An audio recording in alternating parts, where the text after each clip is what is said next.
कोई चीज खो चुके थे जिसे हम सबसे ज्यादा चाहते थे।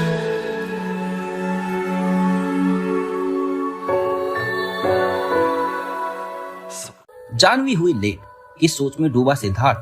क्या कहा जानवी ने सिद्धार्थ से। हेलो दोस्तों, मैं नितिन आपका स्वागत करता हूं बॉलीग्लैड स्टूडियोज में। अभी तक आपने कुछ कुछ होता है 2 की कहानी में सुना। जानवी ने कहा कुछ टाइम पहले तक सब ठीक था, लेकिन सौम्या और उसकी फ्रेंड्स के साथ रहते रहते उन्हें नशे की आदत लग गई। अब वो हमेशा नशे में ही बेहोश रहती है। आंटी ने बहुत कोशिश की लेकिन कोई फायदा नहीं हुआ। सिद्धार्थ ने आगे कहा लेकिन सौम्या को तो ऐसी आदत नहीं है। जानवी के बिना कुछ बोले उसने फोन में वीडियो चला देती है जिसमें सौम्या पहले किसी लड़के के साथ डांस कर रही थी और फिर वो स्मोक और ड्रिंक करने लगती है। जानवी ने कहा किसी की शक्ल पर नहीं लिखा होता कि वो शरीफ है या गुंडा। अब आगे जानवी ने सिद्धार्थ से कहा क्या बात है, फैमिली में इंटरेस्ट ले रहे हो? 3 साल से तो एक बार भी पूछने नहीं आए। सिद्धार्थ ने कहा जो गलती की है उसे सुधारना चाहता हूँ। सभी कोर्ट पहुंचते हैं, जल्द ही दोनों की शादी हो जाती है। जब दोनों बाहर आते हैं तो शांति जी को मंदिर जाते हैं। परी सिद्धार्थ और जानवी को फेरे लेते देख बोलती है मुझे भी पापा और बेस्टी की तरह गोल गोल घूमना है। शांति ने कहा बेटा भी फेरे जानवी और सिद्धार्थ परी की गोद में लिए करते हैं। उसके थोड़ी देर बाद पंडित जी बोलते हैं शादी संपन्न। दोनों सभी का आशीर्वाद लेते हैं, फिर घर की तरफ चल पड़ते हैं। रात तक सभी लोग घर पहुंचते हैं पर शांति जी दोनों का गृह प्रवेश करवाती है। अगले दिन सिद्धार्थ उठकर तैयार हो चुका था, वहीं जानवी और परी गहरी नींद में सो रहे थे। परी ने ना चाहते हुए भी सिद्धार्थ के दिमाग में किसी लड़की की आवाज गूंज जाती है नहीं चाहिए मुझे ये बच्चा, नहीं बनना मुझे माँ। सिद्धार्थ के कानों में ना चाहते हुए भी उस लड़की की आवाज गूंज गई। सिद्धार्थ धम्म से सोफे पर बैठ गया और अपनी बीती जिंदगी के बारे में सोचने लगा। उस लड़की से मिलना, उससे मोहब्बत, शादी, बच्चा और फिर धोखा।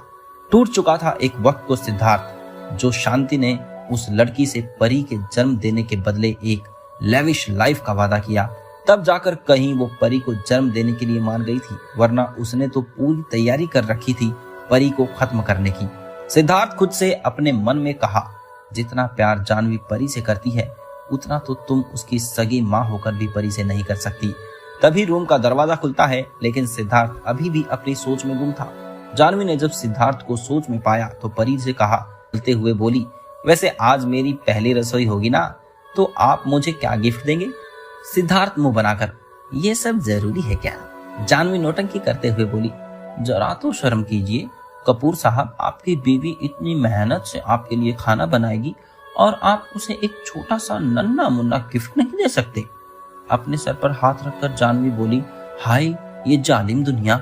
सिद्धार्थ बस 1 नंबर की नौटंकी हो तुम, जो चाहिए हो बता देना मैं मंगवा दूंगा, और हाँ खबरदार जो मेरी बेटी को अपनी तरह बनाया तो। जानवी ने कहा क्या दिक्कत है अगर परी अपनी मम्मा जैसी हो जाए तो? सिद्धार्थ थोड़ा सीरियस होकर मैं कभी नहीं चाहूंगा कि परी अपनी मम्मा की तरह बने। जानवी ने कहा सिद्धार्थ की बातों का मतलब समझते हुए कपूर साहब परी की माँ मैं हूँ, वो नहीं जिसने उसे जन्म दिया, इसलिए आइंदा ये बात मेरे सामने मत छेड़िएगा। सिद्धार्थ ने कहा सॉरी। जानवी ने कहा रिलैक्स, मुझे किसी की बातों का बुरा नहीं लगता। फिर धीरे से अब तो आदत हो चुकी है इन चीजों की। सिद्धार्थ कुछ कहा तुमने?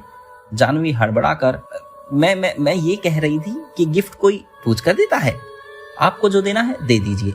वैसे आपको बता दूं मुझे गिफ्ट्स का बहुत शौक है, इसीलिए आपको जो अच्छा लगे दे दीजिएगा। सिद्धार्थ ने कहा ठीक है। जानवी अच्छा चलिए अब बाहर जाइए, मुझे तैयार होना है। जानवी मन में बड़बड़ाते हुए खुद तो सुबह सुबह उठा दिया, पता नहीं सब क्या सोचेंगे।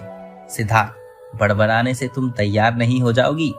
जानवी ने मुंह बनाकर कहा हाँ पता है, अब आप जाओ। आखिर क्या होगा इन दोनों की कहानी में जानने के लिए बने रहिए हमारे साथ। अब इसी के साथ मैं लेता हूँ आपसे इजाजत। तब तक आप हमारी वीडियो को लाइक और शेयर करना ना भूलें और अपने पसंदीदा एक्टर्स और फिल्मों के लेटेस्ट खबरों के लिए चैनल को सब्सक्राइब करना ना भूलें। और हाँ, आपके लिए एक खास चीज, अगर आप भी सिनेमा की दुनिया से जुड़े रहना चाहते हैं और काम करना चाहते हैं तो डिस्क्रिप्शन बॉक्स में दिए हुए जॉब लिंक पर क्लिक करें और इस अपॉर्चुनिटी का भरपूर फायदा उठाएं।